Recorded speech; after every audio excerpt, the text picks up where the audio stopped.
अभिभावक और आज के इस संपूर्ण मंच के बैनर तले बाबा साहब की जयंती का उद्घाटन करने वाले माननीय अधिवक्ता पटना हाई कोर्ट, उनका हम लोग स्वागत करते हैं। सबसे पहले अभिनंदन करते हैं और इनसे आग्रह है कि बाबा साहब के संबंध में हम लोग को कुछ बताने का काम करें और हम लोग को संबोधित करने का काम करें, ताकि जो है हम लोग उनके बारे में जान सकें। देखिए, आज के इस जयंती समारोह में आए हुए तमाम हमारे क्रांतिकारी नौजवान साथियों, माताओं और बहनों, ये कार्यक्रम बाबा साहब भीमराव अम्बेडकर का आज पूरे भारत ही नहीं पूरे दुनिया में मनाया जाता है। और इसलिए मनाया जाता है कि वो विश्व के 10 जो महाविद्वान लोग जो थे दुनिया में, उन 10 विद्वानों में से ये पहला नंबर पर है बाबा साहब भीमराव अम्बेडकर। और इन्होंने क्या किया कि पूरे दुनिया में इनकी पूजा हो रही है। तो इन्होंने सिर्फ एक काम किया कि कहा कि जो गुलाम है, जो गरीब है, जिसको वर्षों से हजारों वर्षों से सताया गया है, न पढ़ने का अधिकार दिया गया है, न उसको कोई बढ़िया काम करने का, न कपड़ा पहनने का अधिकार दिया गया था, तो वो ऐसे वंचित और शोषितों को आगे बढ़ाने के लिए इन्होंने अपना परिवार को छोड़ दिया। इनके बेटा भूख से मर गए, इनकी पत्नी मर गई, लेकिन इन्होंने अपना मिशन को जारी रखा और आज अपने मेहनत के बल पर जितनी डिग्रियां हासिल की पूरे दुनिया में बाबा साहब भीमराव अम्बेडकर ने पढ़ लिख करके, उतना आज भारत में किसी के पास उतना डिग्री नहीं है जितना बाबा साहब अम्बेडकर साहब के पास था।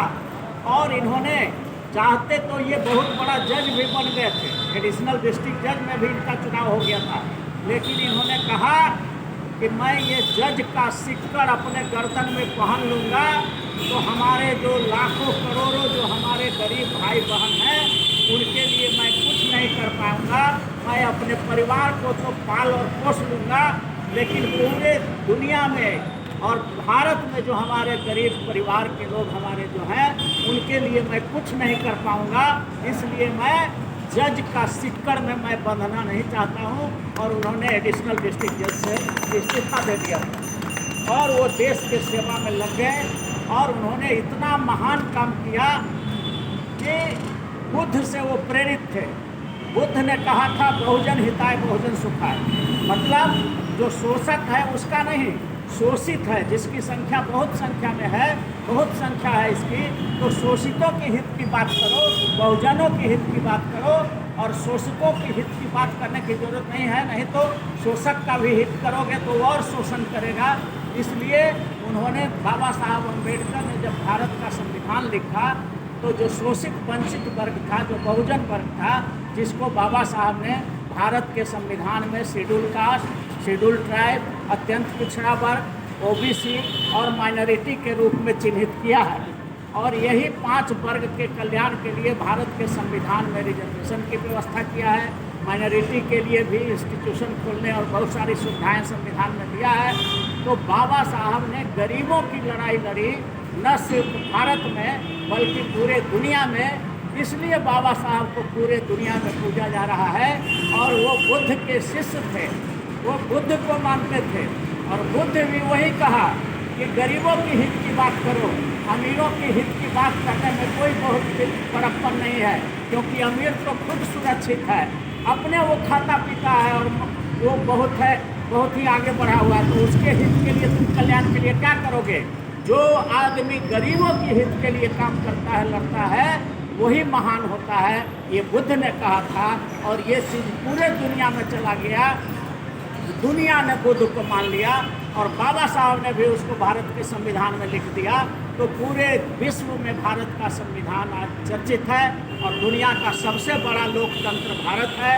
और इस भारतवर्ष में हम लोग आज के दिन, जबकि लोकसभा चुनाव का पूरा बिगुल बज गया है, तो हम इस देश के बहुजनों से शेड्यूल कास्ट, शेड्यूल ट्राइब, अति पिछड़ा और अल्पसंख्यक समाज की जनता, जो गरीब जनता है, उससे आह्वान करते हैं कि तुम आरक्षण विरोधी पार्टियों को वोट मत करो और आरक्षण विरोधी उम्मीदवारों को वोट मत करो, यानी अमीरों की पार्टियों को वोट न करो और अमीर उम्मीदवारों को मत जिताओ, नहीं तो वो अमीरों के लिए काम करेगा, अडानी के लिए करेगा, अंबानी के लिए करेगा, मेहुल चोकसी के लिए काम करेगा, नीरव मोदी के लिए करेगा, गरीबों के लिए काम नहीं करेगा। इसलिए पूरे इस लोकतंत्र के महासम्मेलन में, इस लोकतंत्र के पर्व में इस बार आरक्षण विरोधी पूंजीपतियों को, पार्टियों को हराना है और आरक्षण विरोधी उम्मीदवारों, पूंजीपति उम्मीदवारों को भी हराना है। इन्हीं बातों के साथ हम लोग अगर ऐसा कर पाए इस बार, तो यही बाबा साहब भीमराव अंबेडकर के सपनों का, भारत का निर्माण का पहला कदम होगा और हम लोग सफल होंगे। बहुत बहुत धन्यवाद। बहुत बहुत धन्यवाद बाबू। बहुत हम लोग को बेकार और संवैधानिक बात को रख करके जो हम लोग को हक नहीं मिला, अधिकार नहीं मिला, आज आक्रोश है लोगों में। इस 76 वर्ष की आज़ादी के बाद भी हम लोग जहाँ थे वहाँ से कहीं नीचे चले गए, लेकिन ऊपर नहीं हुए। आज हमारा भी जो इक्वल एजुकेशन फॉर ऑल की बात करते हैं, हम संपूर्ण इंसाफ की बात करते हैं, ईमान जस्टिस हम लोग क्यों लिखते हैं ईमान जस्टिस? कि हम लोग न्याय चाहते हैं। हम लोग को न्याय नहीं मिला तो न्याय चाहते हैं, क्या बोल रहे हैं? स्ट्रगल फॉर कंप्लीट जस्टिस और संपूर्ण इंसाफ के लिए संघर्ष करो। हम पूरा इंसाफ क्यों मांगने लगे? क्योंकि हम लोग को जो वंचित समाज है उसको इंसाफ नहीं मिला, यही लेकर के हम लोग पूरा इंसाफ करने लगे। और क्या है? Equal education for all. आज पढ़ाई लिखाई में व्यापक असमानता है। सब चीज़ में सरकार बोलता है कि इक्वल राशन कार्ड होगा, इक्वल हेल्थ फलना ठीकना, लेकिन केवल पेपरों में है और कार्ड रूप में नहीं है। आज देखते हैं कि पेपर में छप रहा है कि 5 डिस्ट्रिक्ट जमीन देंगे लोगों को। जल जमीन जंगल किसी का बाप का नहीं है, बपौती नहीं है। आर्थिक न्याय के आधार पर जिसको राष्ट्रीय प्रॉपर्टी होना चाहिए, लेकिन देश आज़ाद हुआ उस समय इन लोगों ने बेईमानी किया। जो बड़े बड़े जमींदार थे अपने नाम, बाप दादा के नाम खाता में अपना नाम दर्ज करा लिया, और हमारे लोग जो खेत खलिहान में काम करने वाले थे वो हमारे जल जमीन जंगल से वंचित रह गया। आज उसको रहने का घर और द्वार नहीं है। उसको जो कहीं रोड किनारे, कहीं अलग पहाड़ी पर रहता, उसको भी सरकार जो है उसको उजाड़ दे रही है। ये हालत है देश का। क्या हुआ? भारत का नागरिक नहीं है? हम पूछना चाहते हैं यहाँ की सरकार को। अब दूसरी लड़ाई के लिए तैयार होना है। देश में जो एक अंग्रेज गया, लेकिन दूसरा अंग्रेज बैठ गया है। अब दूसरी क्रांति हमारा संपूर्ण न्याय मंच और अम्बेडकर नेशनल कांग्रेस लड़ने के लिए तैयार हुआ है। हम सबसे अपील करेंगे कि जो चुनाव है, आम चुनाव अभी चल रहा है, उसमें जो है आरक्षण विरोधी ताकत है उसको एकदम हर हालत में उसको हराना है।